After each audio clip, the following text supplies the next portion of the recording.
सत्यनारायण स्वामी की जय।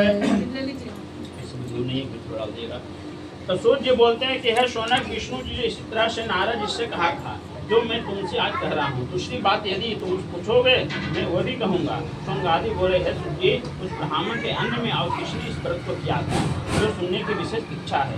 सूर्य बोलते हैं कि हे मुनिश्रेष्ठ सुनिए, इस व्रत को पुण्य किया था उसके कहता हूँ। एक समय ब्राह्मण के निज ही नित्य तंत्र में श्रवण देवी सर्वाभ्यास कहा। तो जिस तरह से ब्राह्मण घर में अपनी पूजा कर रहे थे उसी नगर से एक लकहारा उस नगर से प्रवेश किया और गुजर रहा था। तो देखा कि ब्राह्मण के घर में घंटी और शंख का आवाज आ रहा है। तो घर में क्या होता है मैं भी जानना चाहता हूँ।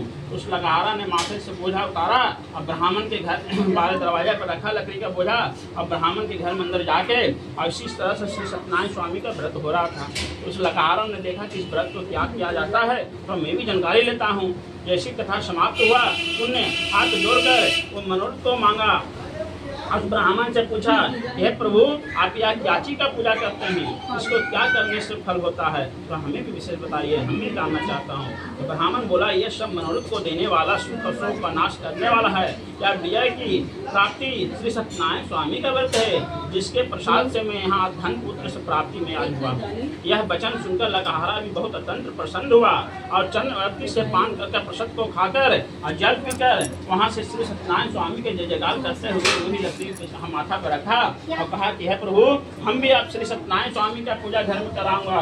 कल भी हमारे प्राप्त होगा मैं उसी से श्री सत्यनारायण स्वामी का सदैव की उस उत्तम व्रत को मैं करूंगा, अवश्य करूंगा। ऐसा लकहारा भी मन में ठान लिया, विचार किया। भगवान की कृपा से लकहारा भी उसने जो द्रव्य प्राप्त हुआ कल नित्य काल में उठा और लकड़ी बेचने की नगर में निकल गया। भगवान की कृपा से उसको भी 1000-2000 रुपया आमदनी उसका हो गया। लकहारा भी उसने दिन दूध धन प्राप्त सम्मान तक से देवी सभावना तक चाहा सभी चीज फल को प्राप्ति किया और जाकर भाई बंधुओं को सगाई देकर अपने इस तरह से श्री सत्यनारायण स्वामी का व्रत लकहारा भी किया और धन और पुत्र से मुक्त हो गया। तब पंचायत वह इस लोक में सुख होकर अंत में सतदेव जी की हमारे यहाँ से प्राप्ति हुआ। हे मुनिश्रेष्ठ लोग आप सब अंत से इसी तरह से श्री सत्यनारायण स्वामी का पूजा घर में कराना चाहिए। अंत पाप व्यसनात् तृतीयोध्याय समर्पयामि।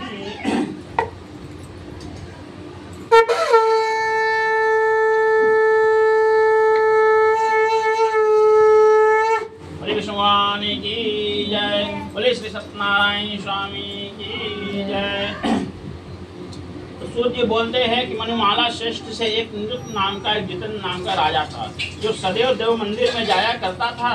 वह राजा के ब्राह्मण को नित्य दिन दान देकर संतुष्ट किया करता था। उसकी स्त्री कमल के सदैव प्रमुख वाली थी। वह भद्रशिला नाम की नदी के तट पर जाकर सदैव जी के व्रत किया करता था। वह उस समय एक साधु बनिया ने आया और नित्य प्राण से प्रति से अपने रथ रूपी से धन को नौ पर लदा हुआ था। नौ को किनारे नदी का लगाया, लगा के उसी तट पे गया, जाके अंत प्राण रह गया।